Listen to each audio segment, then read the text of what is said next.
We founded this rally by the California Fire Chiefs Association in 2009. The purpose was to bring together a number of state-of-the-art mobile command center, mobile communication center vehicles that are deployed around the country to provide a support of communications, coordination, documentation, and interoperability at major incidents.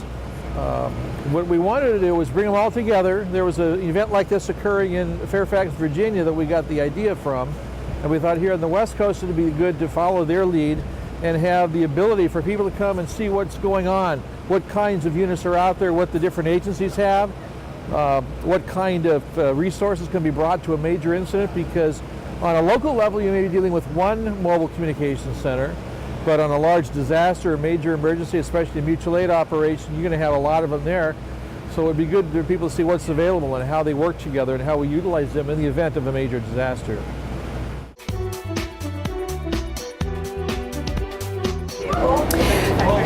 Where you're visiting today, you're actually on board the mobile command vehicle for PG&E. We use this vehicle as a rolling emergency operations center. We deploy this vehicle to wildland fires, gas dig-ins, any incident or emergency incident that would require an emergency response from PG&E. We can work directly from the incident with our leadership and with our crews to address any of the problems with our infrastructure.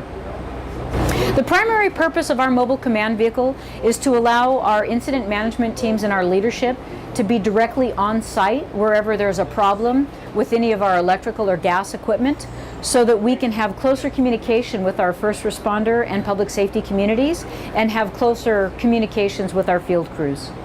When we deploy this vehicle, there are many circumstances and incidents. Predominantly, we've seen the last few years, they've been deployed on the wildland fires. So we can work directly with the fire agencies for both customer safety and first responder safety. We will also deploy this for gas dig-ins. Anytime there's emergencies at any of our substations. And then sometimes if we have a long-term project, we will deploy this into the field, into that area, so that we have an on-site office to be able to work directly from. Many of the characteristics of this vehicle allow us to facilitate the functions that we would from an office. So for example, our internet capability, we have satellite capability. We can use our televisions for situational awareness, for broadcasting local news. We can tap into our GIS system at our headquarters, and we can also use it for meeting spaces and then just general communications between our leadership, our headquarters, and our field crews. One of the most unique things about PG&E's mobile command vehicle is not everybody expects the utility company to have a mobile command vehicle like a lot of your public safety agencies do. But because of what we do to protect our infrastructure and our facilities, we really are protecting critical infrastructure to keep the power on, to keep the gas flowing, to keep the energy on, and to keep the power on. So it's unique in the fact that, yes, a utility company has a mobile command vehicle, but it's been an invaluable tool for us and has allowed us to directly partner with and stay engaged with all of our public safety agencies. We're just very, PG&E has been very grateful and very excited to have been a participant. This is our 5th year participating in the rally, and every year we come back with a new technology and new information to share, and it's just been a great relationship builder for PG&E to be a part of it. We ended up choosing for this is LDV, Lynch Diversified Vehicles, out of Wisconsin. So we did a lot of research. We came to these mobile command van rallies and gathered ideas, and then I went out to several vendors, 3 or 4 vendors that I'd heard about, asked them for some information on what we're looking for and what they can do for us. And at that point, once we gathered that information, we started getting some basic design ideas. We, through our county purchasing department, went through a RFP process, a bid process, and so we put the vehicle out to bid, and at the end of the bid process, Lynch Diversified ended up being the vendor that came out on top and won the bid. this vehicle is replacing our older mobile command vehicle, so it's a command and control platform. We talked during the design process about a lot of different things. We want it to have a communications capability, a public safety dispatch capability, and command. It's really focused only on command and control, so to manage large-scale incidences. This vehicle is a Contra Costa Sheriff's Office asset, so the majority of staff on board are Sheriff's Office employees. So when it deploys, we have a driver and a technician that goes with it to whichever event it is. And so we use this, the basic concept of our build out for this vehicle is that it's multifunctional, multi-capability. So it's not a SWAT command vehicle, it's not an incident command vehicle, it's not a search and rescue vehicle, it's all of those things. And so we built this with a lot of different capabilities and mix and match capabilities to make it fit the mission that it's going to. So it last couple weeks ago went on a SWAT call. Last month it went on a missing person. We are developing a relationship with our fire district to have it go out on large-scale fire events to support their events. So that's we want it to be multifunctional and used by agencies in our county and outside our county. For us, one of the biggest upgrades that we have with this over our previous vehicle is it has 4 slide outs, 2 in the front, 2 in the back. When those slide outs are deployed, it creates a very large workspace for us and allows many people to be able to work here in here comfortably. We have it divided up into 3 areas. In the front area, we do have dispatch capable stations here if we need them. We use tactical dispatchers on our SWAT calls, so they could be here.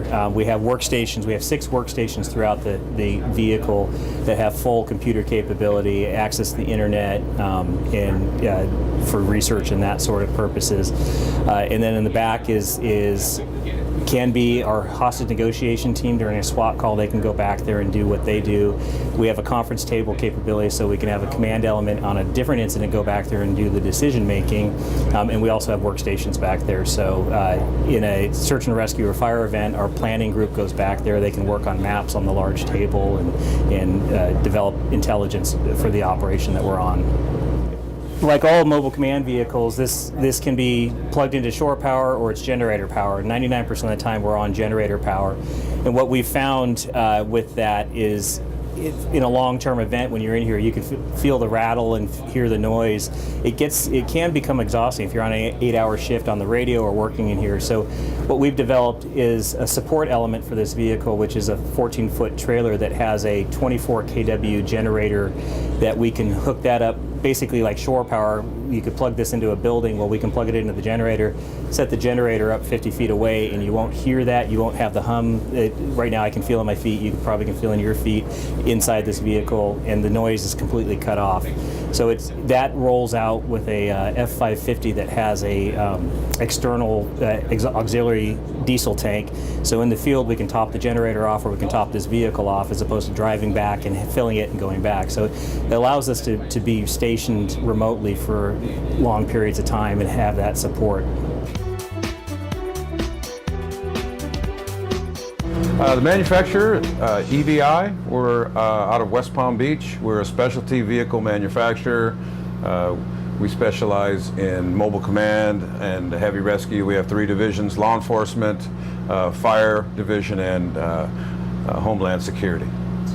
This is a mobile command unit. This is deployed on all major incidents in the city of Richmond and mutual aid for surrounding cities. This has the capability as a standalone unit for mobile EOC and mobile command. This unit is cross-staffed, so it is responded with on-duty police personnel and staffed by on-duty police personnel. This unit is capable of total self-sufficient unit. It has the mobile emergency operations center and mobile dispatch in the event of a natural disaster or in the event of those capabilities being lost by the city and their headquarters. It's like I said, it's a self-contained unit with a 20 kW generator. It's got camera masts.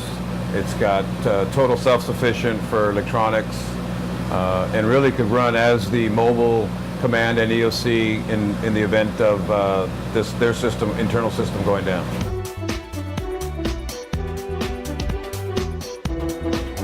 alongside the mobile command vehicle, which is known as COM 7401. It was manufactured by LDV in 1995, and we acquired this vehicle through a grant. It is a regional asset, and so every agency within the Sacramento region can utilize this vehicle.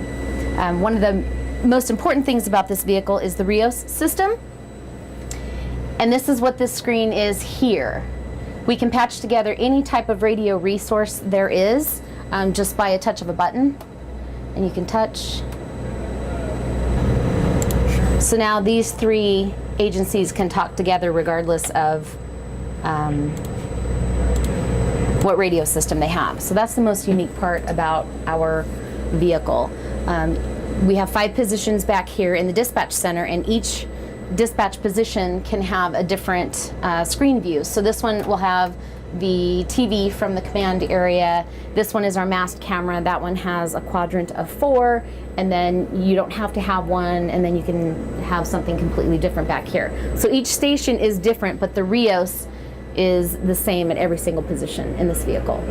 Well, with the Sacramento region, we are all on the 800 megahertz system, so we don't have to really provide any interoperability. But when we did go up to Placer County for an incident, we were able to patch in some of their radios into our system. That way everybody could talk even though we had different radio systems. Well, this vehicle allows everybody to talk together.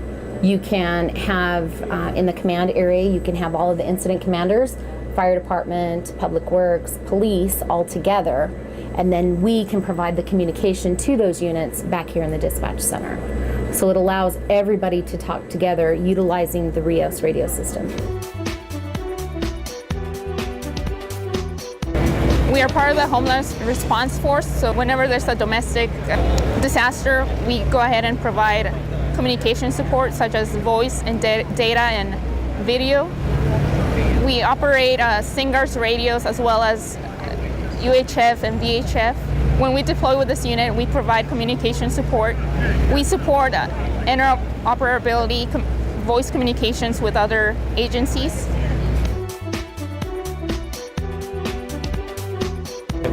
Some of the main features people want in their command vehicles are data connectivity through a satellite television, radio interoperability, video surveillance, being able to tie into their local video system that their cities have, and being able to send the images from their command vehicle back to their headquarters and vice versa. This vehicle has all of that capability, and it has additional features. We also do a vehicle automation system that is very useful in that it really reduces the amount of training time that's required for your officers to operate the vehicle. It makes it simple to set up and take down, so you spend less time working on getting your vehicle ready to respond to an incident. By using the automation system, you set it up and you can respond more quickly.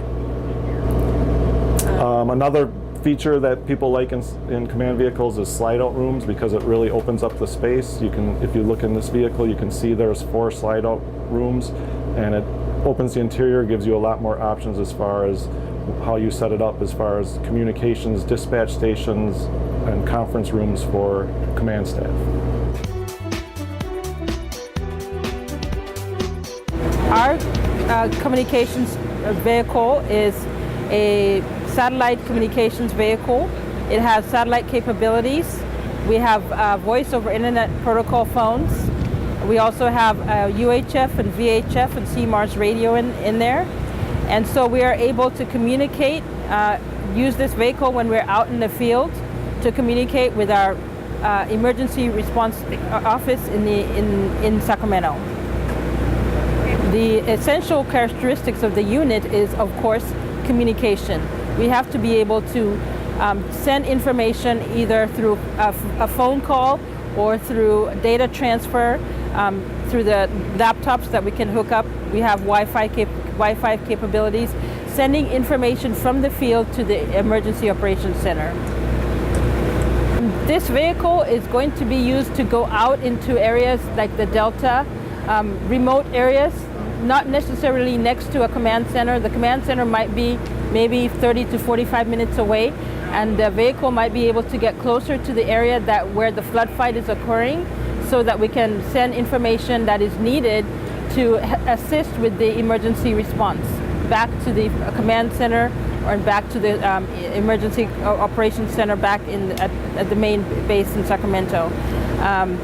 So the comm trailer is also limited. It cannot possibly go on a levee.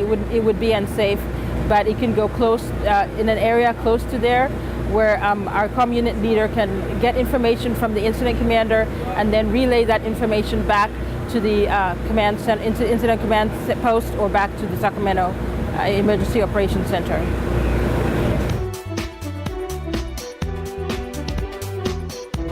This vehicle was, the trailer was donated from the Sheriff's Department. It came from federal funds.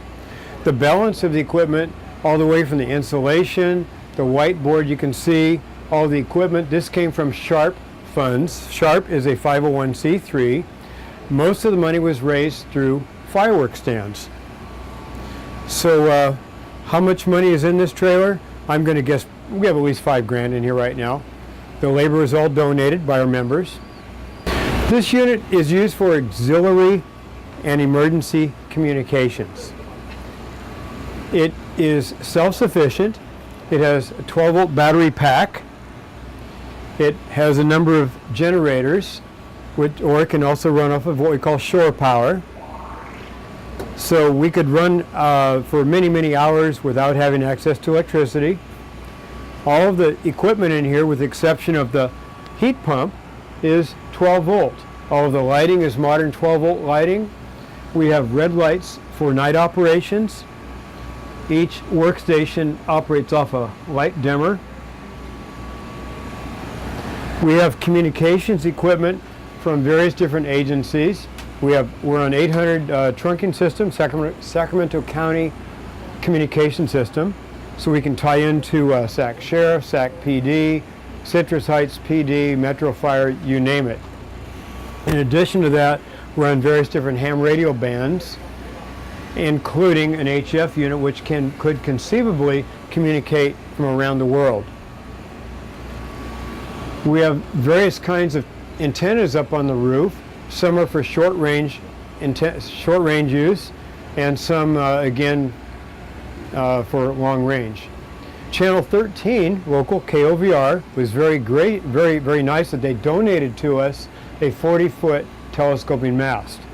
And I've noticed it's the only one outsider with an American flag on it. Again, Sharp is a volunteer organization, and through the chain of command, we would be called to assist at some scene. It would typically be an area where existing communications do not work well. And this happens, what we can contribute, we have a repeater on board, which extends our range. We also have a repeater up on Carpenter Ridge, which is on the rim of the Sacramento Valley, up by El Dorado Hills. We have another repeater up on Mount Vaca, I believe it is, correct? So we can provide communications where other communication systems fail. Well, what is unique about this vehicle is that it's self-supporting. It has, as I said, we can run off of generators, we can run off of shore power, we have heating, air conditioning. We can make this a very comfortable environment inside. And plus the fact that everything is low voltage, is not dependent on the environment. First year exhibiting this equipment at this event. This unit is less than 2 years old. 2 years ago, I attended and I was taking pictures like many other people have today, and I've come up with, we've come up with many ideas as to what a unit like this should have. We put those ideas together, and this is what you see. This is going to be SMSO MCV, LDV vehicles out of Wisconsin. This unit was acquired in 2012 using a combination of grant and local funding for the total purchase price. The vehicle was originally designed as a mobile emergency operations center for our county, so in case we had to evacuate our current EOC we could move into a mobile environment and continue to function. In a normal deployment, we will staff it with a driver and a tech who will go with the vehicle and get it set up, and then we will bring in the necessary operations, whether or not it's going to be volunteers, whether it's going to be staff from our public safety communications, the sheriff's office, or from other police agencies. So the vehicle is designed in multiple places. We have both satellite and cell phone internet capability. We have voice over IP phones, which allow us to continue to operate even though local phones may be down. We have a full radio dispatch center in here, so we can have both fire and police dispatch operating, as well as we have a video downlink system, so we can get real-time media feeds from overhead public safety aircraft, as well as the news media. The most unique about the vehicle is the fact that we have so much room in our sections. With the flat floors, we can really get a large amount of working space in here. We can have meetings and give people the true space that they need without crowding each other. The vehicle is basically a regional asset for the peninsula as well as the 10 Bay Area counties, and we're proud to offer it to anyone who may need it.